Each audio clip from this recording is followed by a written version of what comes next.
Hello, social studies scholars. Mrs. Olson here. Today's lesson is on the Bill of Rights. So let's begin with our learning target, which reads that you will be able to understand the principles established in the Bill of Rights.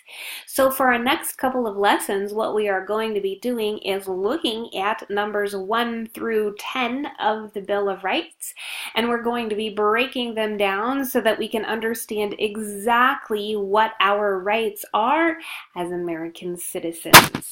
Okay, before we get to our first slide, please have a piece of paper and a writing utensil ready, or have another tab or window open with a word processing document so that you can be typing your notes. Here goes with the very first slide, everyone.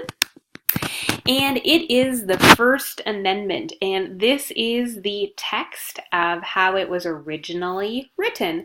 So read along with me. It says, Congress shall make no law respecting an establishment of religion or prohibiting the free exercise thereof, or abridging the freedom of speech, or of the press, or the right of the people peaceably to assemble and to petition the government for a redress of grievances.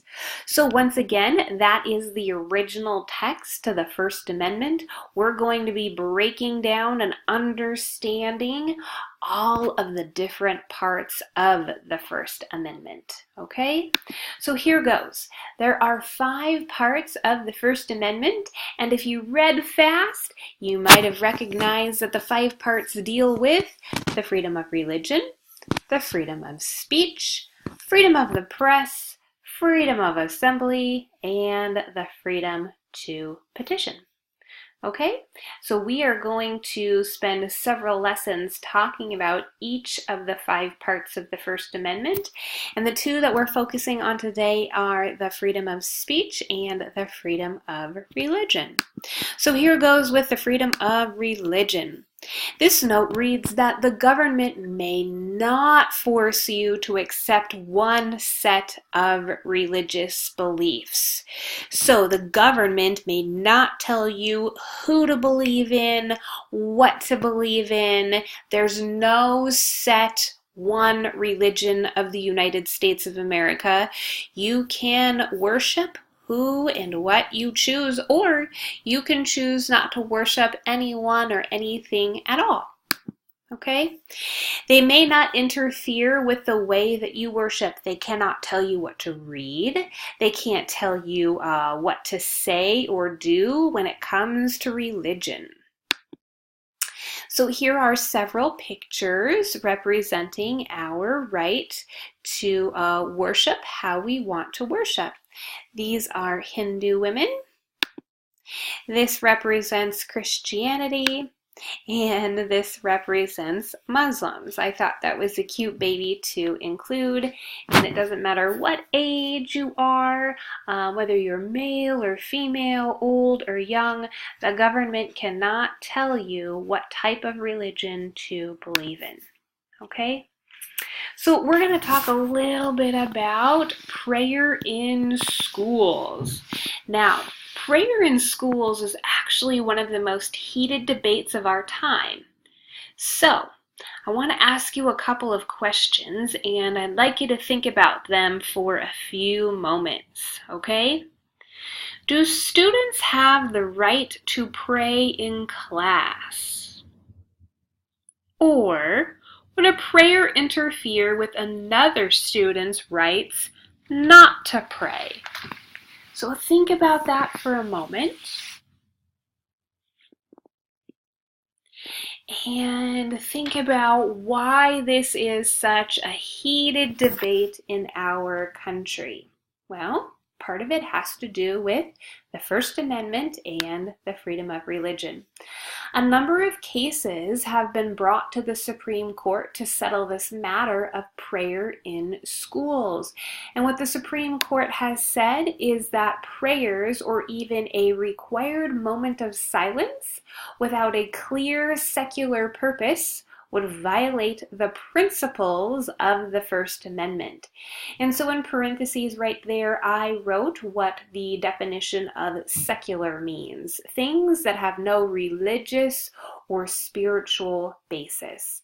So if, say, a teacher or at an assembly, the principal asked us to bow our heads in prayers in a public school, that would actually be against the law. It would actually be against the First Amendment, and they could get in trouble for it. Okay?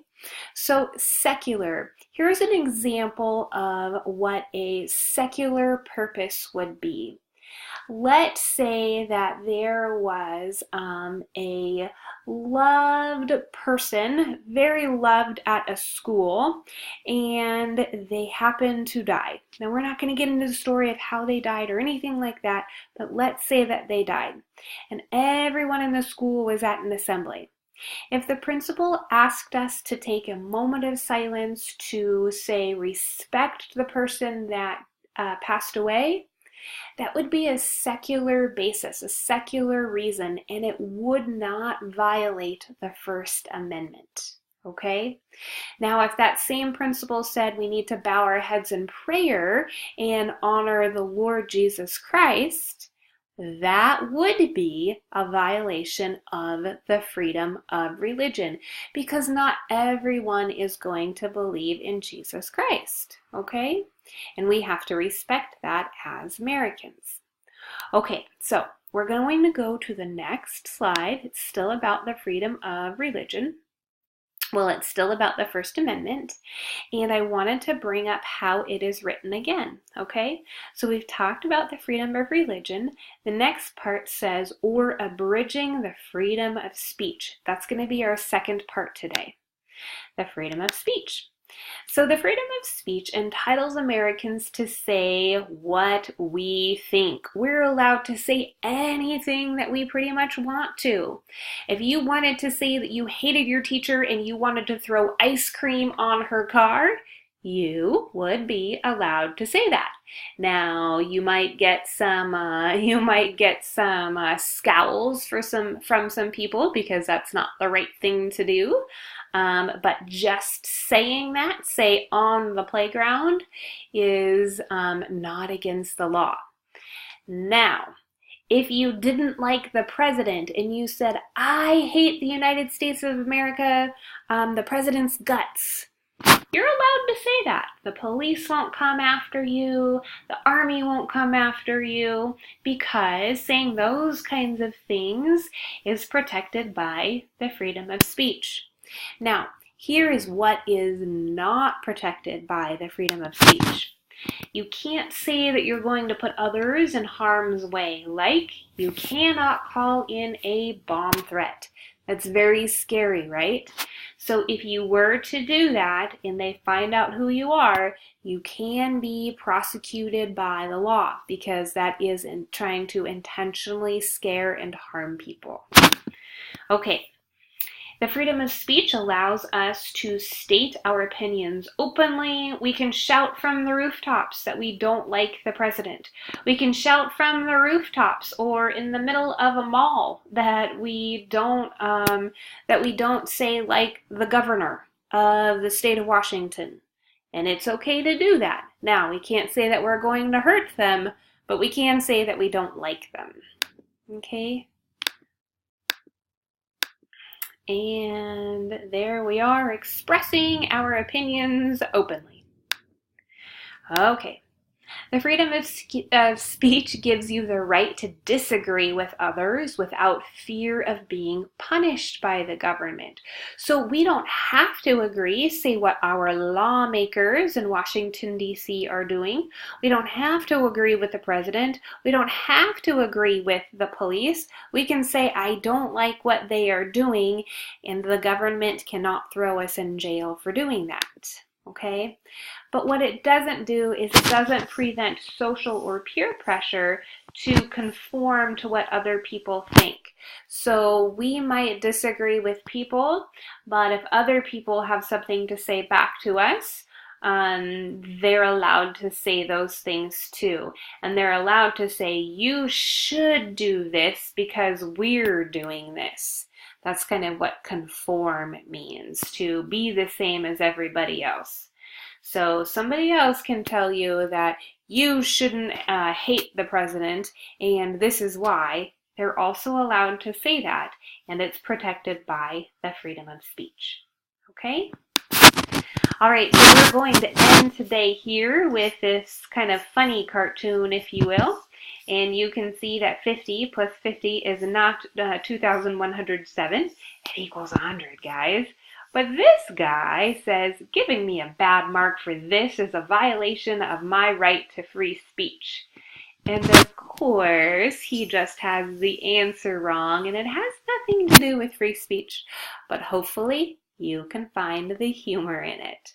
All right, everyone, if you need to go back and write down some notes and pause the video because we went a little bit too fast, make sure that you do that and understand everything about the first part of the First Amendment. And make sure that you ask me questions if you have them. All right, guys, bye.